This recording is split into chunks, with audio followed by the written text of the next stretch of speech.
Hi friends, இப்போ நம்ம Pandya source பார்க்க போகிற பாண்டிய சோர்ஸில் நம்ம கோமதி அம்மா வீட்டில் இருக்க அவங்க சம்மந்தி என்ன சொல்கிறாங்கன்னா, எப்பா நீங்கள் என்ன செய்ய போகிறீங்க, குழலிக்கு வந்து எவ்வளோ செஞ்சீங்கன்னு சொல்லி கேட்டுட்டு, என்னடா அது அக்கா புசுக்குன்னு இப்படி கேட்குதுன்னு சொல்லி பார்த்தா, இவரு ஒரு மனக்கணக்கு போட்டு வச்சுருந்தார். எங்கள் அக்கா தானே ஒன்றும் கேட்காதுன்னு.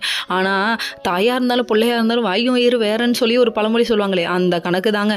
அதாவது நீ குழலிக்கு என்ன செஞ்சியோ அதே மாதிரி செஞ்சிடு. எனக்கு கார் வேணும் என் பையனுக்குன்றுச்சு புசுக்குன்னு. என்னம்மா நீ இப்படி இருக்க, வரதட்சணை கேட்கறது தப்புன்னு அந்த பையன் எவ்வளோ சொன்னாலும் புரிஞ்சுக்கலங்க. இப்போயே நீ அம்மா சொல்கிறது ஓகே தப்புன்னு சொல்லிட்டு அடிச்சு பேசிட்டு ஏஞ்சி வெளியே போயிருக்கணுமே, இது ரொம்ப தப்பு இல்லை அப்படிங்கிற மாதிரி ஆயிடுச்சு. அதுக்கப்புறம் காரில் வரும்போது மூஞ்ச தூக்கி வச்சுக்கிட்டாரு. கார் இருக்கும்போது எதுக்குமா கார் கேட்குறேன்னு சொல்லி கேட்டதுக்கு, இல்லைப்பா நம்ம சொந்த பந்தம்லாம் அக்கம் பக்கத்தில் இருக்கவங்களாம் நம்ம பெருமையாக நினைப்பாங்க. எப்பா வரதட்சணை வாங்குறதுல பெருமை இல்லை, பார்க்கறது எருமை வேலை, இதில் என்ன ஒரு பெருமை அப்படிங்கிற மாதிரி தான் இருக்குது. அக்கம் பக்கத்தில் இருப்பாங்க, அவங்க என்ன சொல்லுவாங்களோ, அடுத்தவங்க என்ன சொல்லுவாங்களோ, இவங்க என்ன சொல்லுவாங்களோன்னு வாழ்க்கையில் பாதி வாழ்க்கையை நீங்கள் அழிச்சிடுறீங்க. நமக்கு பிடிச்ச மாதிரி லைஃப்பை நம்மளை வாழ விடுங்களேன்டா, ஏன்டா இப்படி இருக்கீங்க அப்படிங்கிற மாதிரி தாங்க இருக்குது. என்ன தான் அட்வைஸ் கொடுத்தாலும் ஏன் யார் வந்து திருத்தினாலும் இவங்கள திருத்த முடியாதுடா அப்பா சாமி அப்படிங்கிற மாதிரி இருந்துச்சு.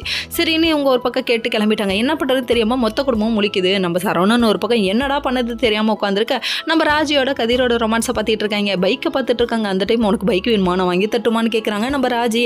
அதுக்கு ஒன்றே ஒன்னாலாம் முடியுமா, என்னாலேயே முடியல அப்படிங்கிறாங்க. அது என்ன பொண்ணுன்னா இலக்காரமாக நினைக்கிறீங்க, பொண்ணால் எல்லாமே முடியும், அது சாதிச்சு காமிக்கிறேன் பாருன்னு சொல்கிறாங்க. உண்மைதாங்க.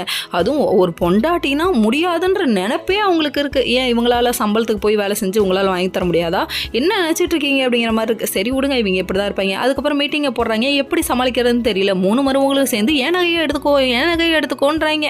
Okay friends.